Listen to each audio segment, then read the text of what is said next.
Run, river, run, run through the hills. Run, river, run to the sea. Run, river, run to your place beneath the sun. Run, river, run over me. Run through the land, you run through my soul. Bring me wisdom and peace. This is Jan Lewis. Welcome to be my guest. We have from Rhode Island today, we have an encore appearance by author Julian Ayotte. Welcome back, Julian. Thank you. You've got another fantastic book. This one, I'm going to say, this one is my favorite. This one, if you've got a condominium or if you're living in a new development, wait till you hear this. Julian, it's called A Life Before. And here is the cover. Paul, if you can zoom in on that. Julian, I'm not going to give it away yet. Tell us about the book. Well, the book is really two-phased. The first phase discusses a trial about a devious contractor who really withheld information about radon gas in a condominium development that he was building, very large, in the Rhode Island area. It could be anywhere. But it was my way of making people aware of the hazards of having radon gas in your home and what could really happen if left unattended. And sure enough, in this book, that is what happened, and many people in this condominium unit developed lung cancer, which is a result of overexposure to radon gas. There were 12 victims in Yes. 5 years, people who didn't smoke. This one fellow had a hobby, went downstairs in That's his right. basement, an older gentleman. He died of lung cancer because of the radon. There were similar cases of people who had an office at home and it was in the basement. And I say the basement because radon comes up through the floor. It is a gas that's emanated from the soil underneath foundations. And it's because foundations are not sealed properly. If they were sealed properly, you would minimize the exposure to radon gas. And there are certain accepted federal guidelines for radon, and it's called picocuries. That's a rating, and 4 picocuries would be acceptable, safe, Yeah. so that there are very few chances that you could get That's what I affected. read, right. Yeah. But there are some homes that, if left unattended, when they finally do a radon test, came up with a reading of 19 picocuries, which is like 5 times the acceptable norm. Very, very dangerous, and you're playing with fire, because over a period of years, it's almost inevitable that you may contract lung cancer, even if you're a non-smoker or never exposed to secondhand smoke. So it was something that I thought people should know about. Mm-hmm. It is, easily remedied through a mitigation system. That it's nothing but a pipe that they insert right through the floor of your basement, and what it does is it has a motor on the outside, and it sucks all of the radon gas into the atmosphere, and so there's no danger. I know because I've had to do it in my own home. Was there radon in your home? There was. In my case, it was over 7 picocuries, which is almost twice the acceptable level. And so the easiest way to take care of it was exactly the way I just mentioned. And now the level is down to 2. And so it's more than acceptable. It's almost negligible. This was a 350 unit condominium complex. That's a lot of families. Yeah. And in only 5 years, 12 people died. What was the age range on the deaths? Well, they range from people in their 50s to a couple of older gentlemen in their early 70s. But many of them spent an extensive amount of time in the lower level of their condominium, and that's where the exposure really comes from. If you don't want to do it with a pipe, you could seal the floor by there's a seal paint, if you will, as long as you get the joints between the walls and the floor. That's where it usually comes in, or cracks. What if someone's basement is called a finished basement? It's carpeted and all, can it still go up? Yes, if there are cracks underneath there, I mean, radon It'll go through the carpeting, right? Oh, sure, it'll go through the carpet. How is it it's that powerful? It is, and the irony of it all is that it's tasteless and odorless, and it's also visionless. It's a gas that you don't even know about it. This is fascinating. You know, on one of the pages, one of the characters went a great deal to find out the paperwork behind this, and indeed they did find it, and it was kept as a big secret. And now, let's just say there was a murder. I won't go any further, but this is really something just to keep people away from saying anything.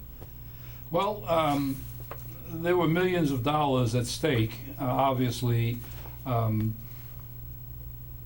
As in any criminal situation, once the damage is done, it costs a lot of money to defend yourself, to prevent further damage. And that would mean that his insurance company, which he needed for future building developments, may consider dropping him. If they found, in fact, that he deliberately, the contractor, withheld information that the potential homeowners should have known about.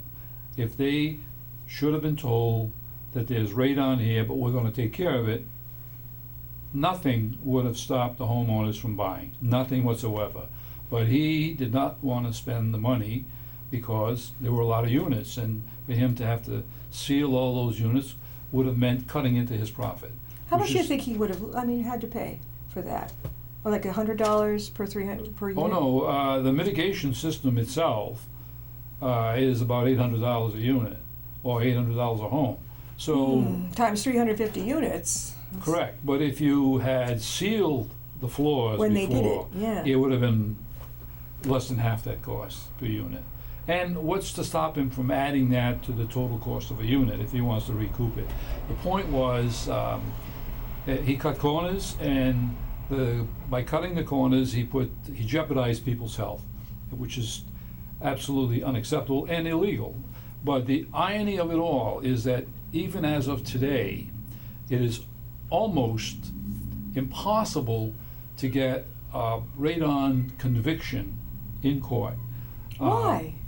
Because it's your choice when you buy a home to have a test done or not. Oh, okay, all right. You see? Yeah. And so if a person knowingly builds a house that may have radon, and I say may have because the only way you're going to know if there is radon is by having a test. Yeah, but these guys knew. Correct. That's but criminal, right? But there was no test taken as to see what the level of radon was. Yeah. And when you don't take a test, or you're not required to take a test, you don't know if the acceptable level is exceeded or not because you haven't taken the test. And nothing forces a contractor to take a radon test. This is amazing. Now, there's another part to the story. A young girl. Tell us about that. Well, I don't know how the two got related, I quite don't either. frankly. And I was fascinated by both stories. The first one was about radon and abuse of radon. And the second one was about a girl who's a teenager who has these unbearable nightmares. Doesn't know where they come from. They're about a vision of a woman getting murdered. She sees the killer's face, but she doesn't know where it is. She doesn't know when it happened, and she doesn't know to whom it happened. She just sees this murder, and she's tormented by it. And her parents don't neglect the issue. They take her to a doctor who says, a sleep psychologist. He says, it must be something you watched on TV. Maybe it's something you read in the newspaper, some incident that occurred. It'll probably go away in time, but it doesn't. The older she gets, the worse it gets. The nightmares become more frequent. There is a little bit more and more detail. She's in college too when it starts, right? She goes to college, and she decides, she comes from New Jersey. Her parents take her to Northeastern in Boston while they're doing a New England tour of colleges. In Northeastern, I remember doing that with my own parents. she says, I know how to get to Northeastern from here. And the father looks at her like, how do you know? You've never been to Boston in your life. He said, I just know how to get there. And she does. And he says, you're freaking me out. I mean, this is weird. The whole point of the story is that she is really the reincarnated someone else from 20 years before. And I started to do research on reincarnation because I really felt that if I'm going to talk about this, I'm not going to sound weird. I want to get facts and figures about actual situations that occurred. And one that I mentioned to you earlier was this Indian woman called Shanti Devi. Now, Shanti Devi is an Indian woman who said that she was the wife of another man years before, and that she died giving childbirth. And she proved it. They put her through 25 different tests, and she passed every single one with flying colors, which at the end, even her former husband, who was still alive, said that this was my former wife. And I mean, it's kind of weird because it's, reincarnation and a little paranormal into the thing. But it fits very nicely in here because, as you mentioned earlier, there's a murder in this radon case situation. And for some strange reason, she helps to solve this murder, all by chance. And it's because of her powers that what was thought to be the perfect crime was not so perfect after all. No. What's I going to say? Julian Ayotte, he's our guest author today. Actually, it's his encore appearance, and we're delighted to have him. You have had a career, corporate, legal, academic. Yes. You've co-authored the Financial Advice Guide, Wealth Building for Professionals. After retirement, he wrote his first fictional novel, remember, Flowers of Heaven, and followed by Dangerous Bloodlines. And now he brings a different type of suspense thriller. They're good, all good, but this is my favorite, with A Life Before. And this is based on true experience, can't say names, but a true experience you went through. It is. As I say, I have radon in my new home. I had a test done at the recommendation of the realtor, and it was determined to be a positive number, exceeding the acceptable limits, so I had a mitigation system put in. And then I just sat back there and I said to myself, if I were in my former home, which I lived in for 34 years, never in a million years would I think of having a radon test. The name never came up. And it's still very much, to my way of thinking, not enough in the news to alarm people enough to do something about it. Well, this sure is. Read this and you'll be alarmed. Really? Yeah, if you read that, you will clearly be alarmed. But yeah, there's a funny thing about the book. Some people like that section very, very much. Oh yeah, I love that. And other people like the reincarnation part very much. And there are others who like both parts, and they said to me, how in the world did you meld the two together? I haven't a clue. You just did it. I just did it. There is no scientific method to writing a novel. People think that you lay it all out, you plot it, and this person's going to meet this person, he's going to go on, this is going to happen, and then this is how you solve it. That is the furthest truth for my writing experience.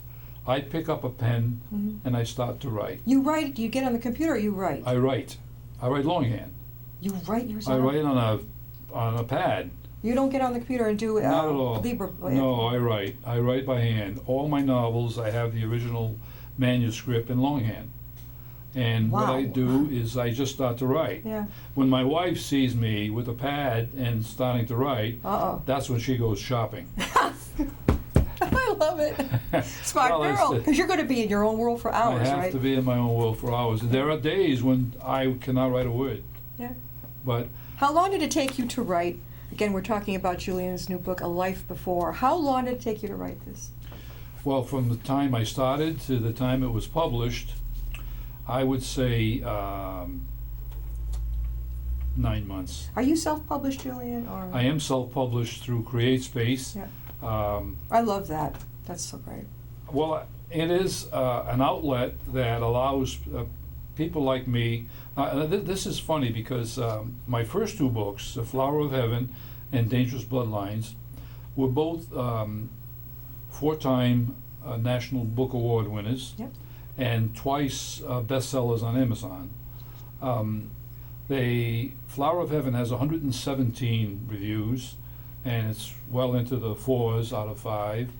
And this new one, A Life Before, which just came out in a month, has a 5.0 rating. I have yet to get less than a 5.0 rating Yeah. on Amazon on the first 5 reviews. Yeah. And I think what's happening is that there are people who get accustomed to who I am now, who said before, who the hell is Julian Ayotte? But now they don't. Now they say, I like to read everything he writes. I had a review, and if you go on Amazon and look at the reviews for this book, For a Life Before, one review is by a woman named Sue W., and she says, his books keep getting better and better. That's what this is my favorite. Absolutely. And she's from England. Yeah.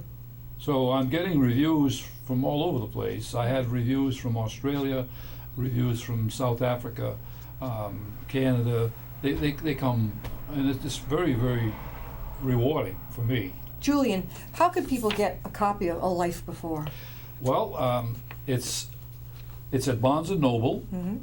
It's at on Amazon.com, obviously. You can get them directly from my website, www.julian, Julien, Ayotte, AYOTTE.com. There's an order form, or there are links to everywhere you can buy them. You can buy them for the Kindle, for the Nook. You can buy them on Smashwords, Kobo, you name it. The books are everywhere. This is terrific. Now you have, for folks around this area, Tatnuck is one of our, I call better of our Yes. best situations. You've been to Tatnuck twice, you said. That is correct. I was at Tatnick for my debut novel, Flower of Heaven, 3 years ago. I did very well. And then when the second one came out in 2014, at Dangerous Bloodlines, I went back to Tatnick. They're very, very hospitable people, beautiful store. Oh, yeah. The only, the largest private bookseller in New England. And they have that great big room in the back. I've spoken there myself. I love it. I've sent a lot of authors over there. Yeah. Go over there and speak. Don't just sit there and That's get out true. there and speak. Do you like that? Do you like speaking about your book, or do you prefer? Well, I speak about my books at so many different places that after a while I kind of enjoy just having a book signing. Because 9 out of 10 times people will walk up to me and say, tell me about the book. And instead of picking it up and reading the back, Yeah. which will really catch your attention. Sure. I mean, if you read this, if you pick this up, Yep. and you just say, a young girl has nightmares about a violent assault. A dozen residents of a luxury condominium complex die of lung cancer. A lawyer grieves over the brutal murder of his young wife. Environmental tests are altered by a crooked construction crew. And the paralegal is almost killed in a car crash. Could a stranger's memories breathe new life into a long-closed cold case? This new thriller will keep you guessing. And it did. I love you. How do I say? You've got a talent. Keep it up with the thriller part. With the now I know this is based on a real case, and having been a lawyer, you had to have seen a lot of things. So you must have a lot that you can draw on, right? Well, I was the executive director and chief operating officer of 2 law firms over the last 14 years of my career. Before that, I was a financial executive for big companies like Textron in Providence. And I also, as you had pointed out, in the academic world, I was an adjunct professor at 5 different colleges. Where were you? Which colleges? Oh, I started off by teaching at the University of Rhode Island in the MBA program. I did Johnson & Wales MBA program. I did Assumption College. I did Anna Maria College. and I ended up at Framingham State University. Great diversity, yeah. Yeah. That's good. So I've done probably 20 years worth of adjunct teaching in finance and investments. Mhm. So that's very financial, which led me to the first book on, Yeah. some professional aid for wealth building to lawyers and doctors. And having worked with attorneys for many, many years, Mhm. they need help badly, Yeah. financially, that is. Yeah. So I drew upon these experiences. There are some trial scenes in here going back and forth, and really that has to have come from my exposure to the attorneys that I work with. Although I really never sat in court at a trial, you read and hear so much about the attorneys who do this Yeah. that and I was fascinated by reading a lot of books that involve trials in court, and so I thought I would make one. Some people find that to be a little slow on occasion, unless you're into that. No, I love it. Oh, yeah. So people love it. Yeah. So when I ended the trial, I wanted to then immediately jump and go forward into the other aspect, which is really a chase. It's trying to find someone who was responsible for a murder, and that led these people to Orlando area, the Florida area, which again I know very well. Most of the stories that I write are from places I've been to. Oh, this is great. We're talking again with Julian Ayotte. I've got the T's and the mixed up. The author of A Life Before, and this is a, it's going to get you right from the start. I love the fact that it's based on a true story, and he puts a little bit of the extra, the girl with the nightmares, and she actually helps. I don't want to give the whole book away, but I think you'll probably be able to find it if you're local or watching from out of town, whatever. You find it. I'm hoping we're going to get it downstairs at the Upton Town Library. We have a beautiful wall now here at Upton Town Library, downstairs from the studio, that is devoted to a lot of the authors who appear here on Be My Guest.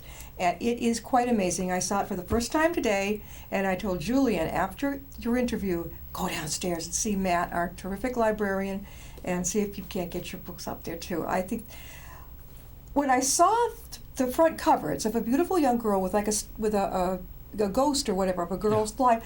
I thought it was more of I thought, well, that looks like a young adult book, but it looks pretty good. Until I read the back, like you said. I said, well, where does she fit in?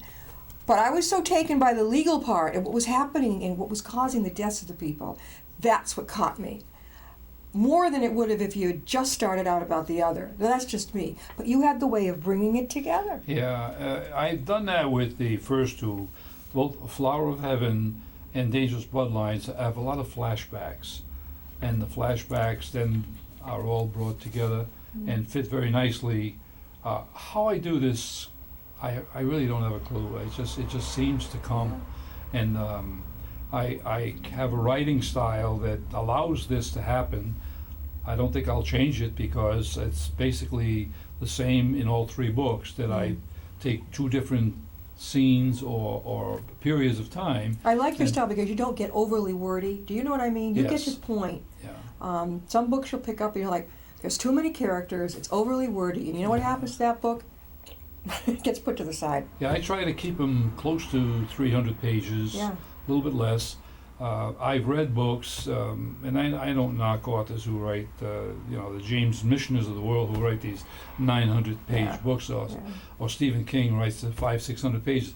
But after a while, how many ways can you describe the trees in the forest? It's I know. it just gets to be more than I care to read. So I like to describe the characters, make you feel like you know them, make you feel like you've been to the places that I talk about after I discuss them.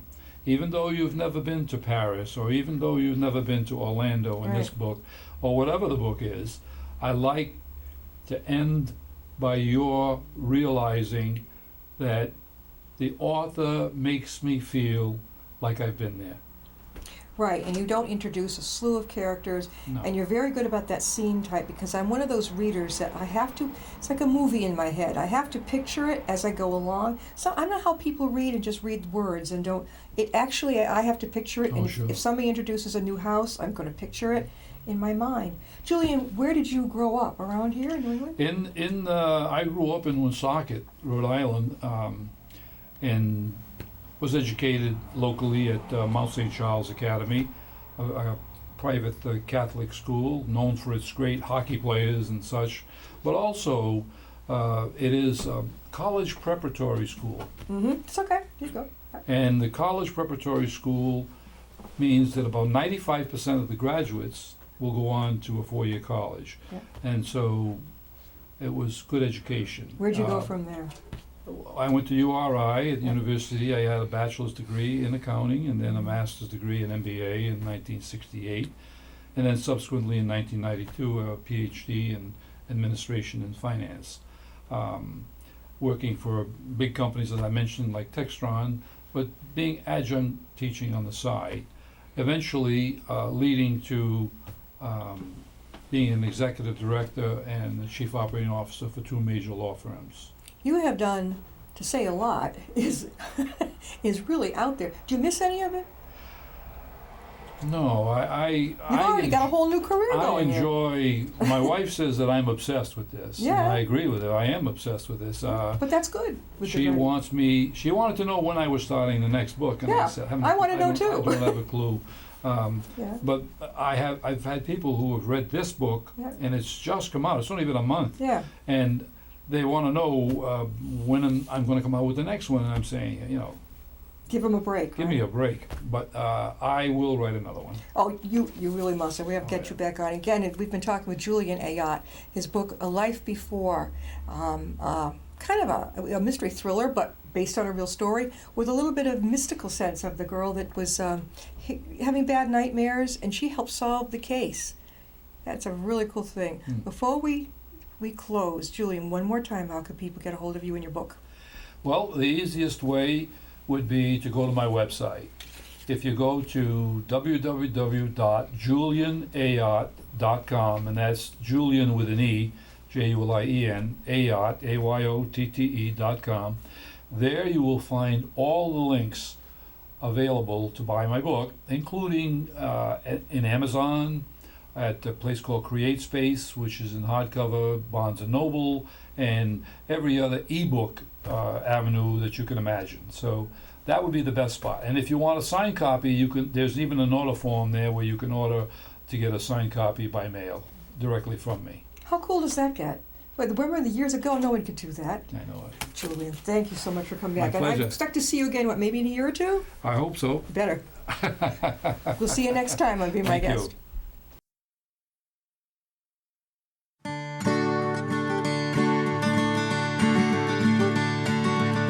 Run, river, run, run through the hills. Run, river, run to the sea. Run, river, run to your place beneath the sun. Run, river, run over me. Run